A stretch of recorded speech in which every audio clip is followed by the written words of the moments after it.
हिंदी में यूपीएससी की तैयारी से संबंधित प्रोग्राम्स को देखने के लिए सब्सक्राइब करें स्टडी IQ IAS हिंदी। नमस्कार, बहुत बहुत स्वागत है आप सभी का स्टडी IQ IAS हिंदी में। मेरा नाम है अतुल जैन। वैश्विक युद्धों में खास तौर पे इजराइल और गाजा के युद्ध में भारत जो है एक जिसको हम कहते हैं एक ऐसी स्थिति में है जहां पर भारत सभी देशों के साथ अपने रणनीतिक संबंध जो है उनको बनाए रखने की कोशिश कर रहा है। तो ऐसे में भारत जो है अपने संबंधों का संतुलन ना केवल रूस और यूक्रेन से बना रहा है बल्कि इजराइल और ईरान से भी बना रहा है। यह बात हम लोग जानते हैं।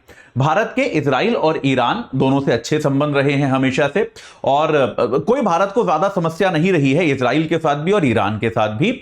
और भारत जो है इस युद्ध में यही कारण रहा है कि भारत जो है स्पष्ट तौर में इजराइल और गाजा के युद्ध में भी कोई एक पक्ष लेने से अब तक हमेशा बचता आया है, क्योंकि गाजा में हम सभी जानते हैं कि हमास है या फिर लेबनान में जो हिजबुल्लाह है, ये सारे के सारे इजराइल के खिलाफ जो युद्ध छिड़े हुए हैं ये ईरान के कहने पर कर रहे हैं। लेकिन अभी क्या हुआ है, ईरान के जो सुप्रीम लीडर हैं, ईरान के जो सर्वोच्च नेता हैं अयातुल्लाह खमेनी, उनके एक बयान से, उनके एक वक्तव्य से हलचल मच गई है।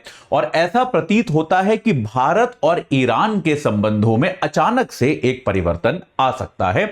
ऐसी संभावना हो सकती है। मैं अभी ये नहीं कह रहा कि ऐसा हो जाएगा, लेकिन अब दोनों देश इसको किस तरह से हैंडल करते हैं उस पर भी ये निर्भर करता है। ये मामला क्या है, ऐसा क्या कहा अयातुल्लाह खमेनी ने, भारत ने इसके बारे में क्या बोला, भारत ने इस पर क्या रिएक्शन दिया, ये सब हम जानेंगे केवल अगले 5 मिनट में। लेकिन उसके पहले आपको बता दूं कि भाई हमारा P2I बैच जो है ये इसको याद रखिएगा, ये 19 तारीख से शुरू होने वाला है। AJ लाइव कोड लगा के आप इससे जुड़ सकते हैं। 2025 वाले विद्यार्थियों के लिए यह है जो 2025 में एग्जाम देने का सोच रहे हैं, इस बात को याद रखिए। और अगर आप जो है लॉन्ग टर्म बैच लेना चाहते हैं, अगर आप 2026 या 27 में एग्जाम देने वाले हैं, तो आपके लिए लॉन्ग टर्म बैच जो है वो ज्यादा यूजफुल है। इसमें एडमिशन की अंतिम तारीख 20 सितंबर है। ये वाला बैच शुरू हो चुका है, तो इससे आप तुरंत जुड़ सकते हैं। AJ लाइव कोड आपको यहां पर भी लगाना है। और अगर एक चीज और आज मुझे बतानी है आपको कि अगर आप पटना में या उसके आसपास कहीं रहते हैं और आप मुझसे और हमारे शिक्षकों से लाइव मिलना चाहते हैं, तो भाई 22 तारीख को इस संडे को हमारा एक सेमिनार हो रहा है पटना में AN कॉलेज में, जो कि बोरिंग रोड पर है श्री कृष्णपुरी में। तो यहां पर जो है आप लोग आकर हम लोगों से मिल सकते हैं 22 तारीख संडे को सुबह 11 बजे। तो उसके लिए, इस सेमिनार के लिए रजिस्टर करना होगा। डिस्क्रिप्शन बॉक्स में आपको लिंक मिलेगा, उस पर आप रजिस्टर कीजिए और आके हमारे साथ जुड़िए, हमसे लाइव मिलिए। चलिए अब एक बार जल्दी से देखते हैं कि अयातुल्लाह खमेनी साहब ने ऐसा क्या कहा। मैं सीधा आपको उनके ट्वीट का जो है स्क्रीनशॉट ही दिखाता हूं। तो हुआ क्या कि कल जो है यहां पर खमेनी कल जो है ये पूरी माफ कीजिएगा, पैगंबर मोहम्मद साहब का जन्म दिवस था। और उस जन्म दिवस पर अयातुल्लाह खमेनी जो थे वो भाई अपने देशवासियों के नाम या फिर दुनिया भर के मुस्लिमों के नाम एक संदेश दे रहे थे। और उस संदेश का जो है भाई ऑब्वियसली कोई बड़ा नेता बोलता है तो उसके बारे में ट्वीट भी किया जाता है। तो ट्विटर पे यानी कि X पर जो है, जो अभी X नाम से जाना जाता है, उनके भाषण के जो वक्तव्य प्रभावित हुए उसमें उन्होंने एक ऐसी चीज कही और जिसमें उन्होंने कहा, मैं आपको पढ़ के सुनाता हूं, उसके बाद मैं आपको इसका अनुवाद बताऊंगा। The enemies of Islam have always tried to make us indifferent with regard to our shared identity as an Islamic ummah। यानी कि इस्लाम के जो शत्रु हैं वो हमारे को हमेशा, हमारी जो पहचान है वो एक दूसरे से हमको अलग करना चाहते हैं। जो एक इस्लामिक उम्मा है, जो एक इस्लामिक भाईचारा है, उसको तोड़ना चाहते हैं। We can not consider ourselves to be Muslims if we are oblivious to the sufferings that a Muslim is enduring in Myanmar, Gaza, India और एनी अदर प्लेस। हम अपने आप को सच्चा मुसलमान नहीं कह सकते अगर हम दुनिया के इन क्षेत्रों में मुसलमान भाई जो हैं हमारे, जिन संकटों से, जिन कष्टों से गुजर रहे हैं, अगर हम उसको लेकर सचेत नहीं हैं तो अपने आप को सच्चा मुस्लिम नहीं कह सकते। यहां पर इन्होंने 3 क्षेत्रों के नाम लिए। कौन कौन से क्षेत्र हैं? एक है म्यांमार, दूसरा है गाजा, और विवाद हुआ तीसरे क्षेत्र को लेकर, क्योंकि इन्होंने म्यांमार और गाजा के साथ भारत का भी नाम लिख दिया। तो इन्होंने यह कहा कि भाई अगर आप एक सच्चे मुस्लिम नहीं हैं, अगर आप भारत में मुस्लिमों पर हो रहे अत्याचार या फिर जिस तरह की समस्याएं मुस्लिम वर्ग जो है, मुस्लिम समुदाय जो है भारत में झेल रहा है, अगर आप उसको नहीं जानते, अगर आप उससे सिंपैथाइज नहीं करते, उससे सहानुभूति नहीं रखते, तो आपको स्वयं को सच्चा मुस्लिम कहने का कोई अधिकार नहीं है। अब यह बयान जो है यह कई स्तरों पे आपत्तिजनक है। पहली बात, म्यांमार और गाजा दोनों युद्धग्रस्त क्षेत्र हैं। बात समझ रहे हैं कि नहीं? देखिए, इस बात को समझिए कि मुझे म्यांमार और गाजा के बारे में यह कहा गया, इस पर ज्यादा आपत्ति नहीं है। म्यांमार में हम जानते हैं कि वहां पर युद्ध चल रहा है, और जब भी कहीं युद्ध होता है वहां पर एथनिक क्लेंजिंग होती है, यह डाउट नहीं है, इसमें कोई डाउट मत रखिएगा कि ऐसा नहीं है। कहीं भी युद्ध होगा, अल्पसंख्यकों पर, महिलाओं पर उसका हमेशा बहुत बुरा प्रभाव पड़ता है, इसमें कोई डाउट नहीं है। ऐसे ही गाजा तो मतलब मैं आपको इतने महीनों से पढ़ा रहा हूं तो आप जानते ही हो। तो यार, म्यांमार और गाजा ये दोनों तो युद्धग्रस्त क्षेत्र हैं, और युद्धग्रस्त क्षेत्र में वहां पर मुस्लिम अल्पसंख्यकों पर अत्याचार हो रहे होंगे, यह बात मानी जा सकती है। लेकिन आयतुल्लाह खमेनी ने क्या किया, इन दोनों देशों के साथ भारत का भी नाम रखा, जो कि शांतिपूर्ण है। भारत में तो कोई युद्ध नहीं हो रहा है, भारत तो किसी युद्ध में शामिल नहीं है। तो इस बात को समझिए कि म्यांमार और गाजा से भी ज्यादा इंपॉर्टेंट आरोप उन्होंने भारत पे लगाया है, क्योंकि म्यांमार और गाजा के पास तो डिफेंस है ना कि भैया हमारे यहां तो वॉर चल रहा है, और वॉर में तो यार मतलब कोई कंट्रोल नहीं होता ना, युद्ध के दौरान तो आप करते हो, अत्याचार होते हैं, तो हर तरफ से होते हैं, क्या कर सकते हैं।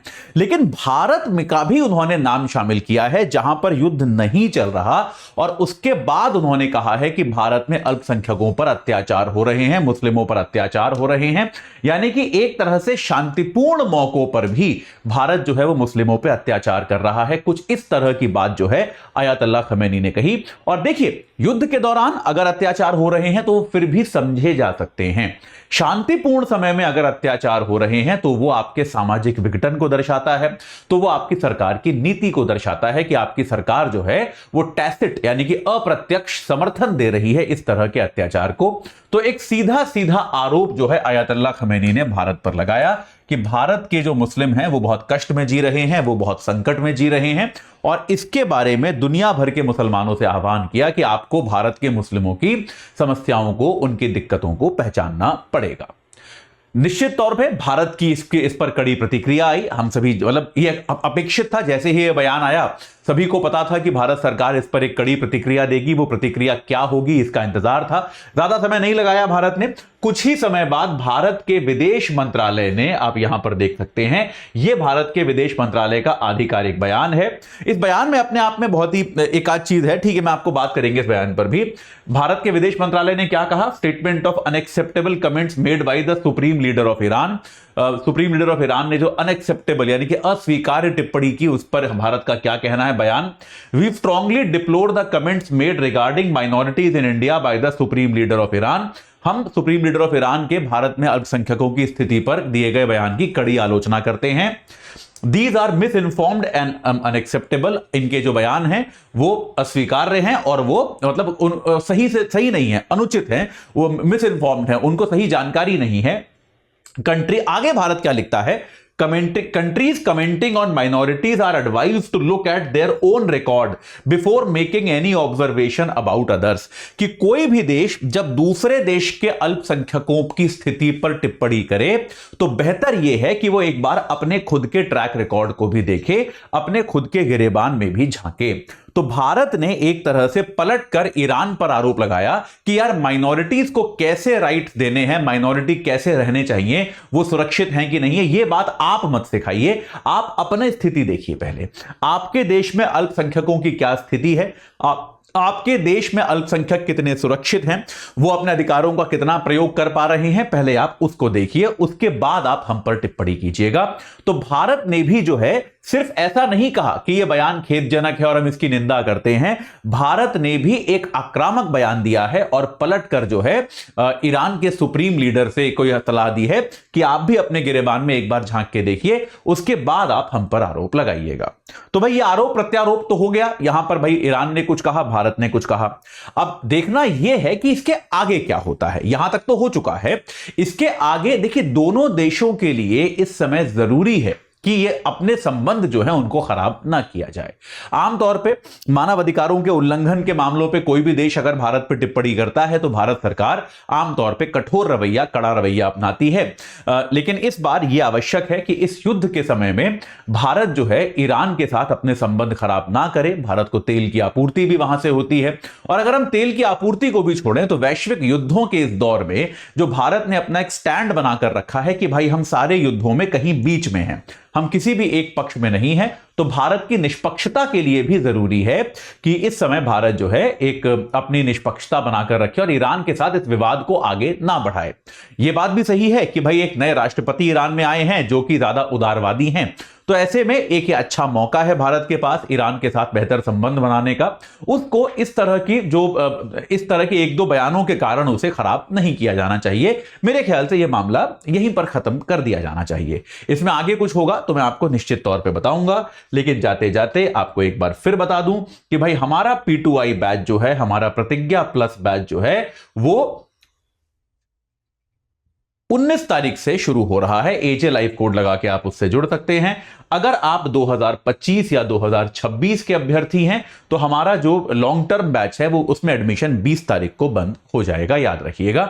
AJ लाइव कोड लगा के आप इससे भी जुड़ सकते हैं। और अगर आप पटना के रहने वाले हैं या पटना के आसपास कहीं हैं तो इस रविवार 11 बजे AN कॉलेज में आप सेमिनार में आना मत भूलिएगा, जहां पर मैं भी इस बार आऊंगा। इस चर्चा से जुड़ने के लिए आप सभी का बहुत बहुत धन्यवाद। हिंदी में यूपीएससी की तैयारी से संबंधित प्रोग्राम्स को देखने के लिए सब्सक्राइब करें स्टडी IQ IAS हिंदी।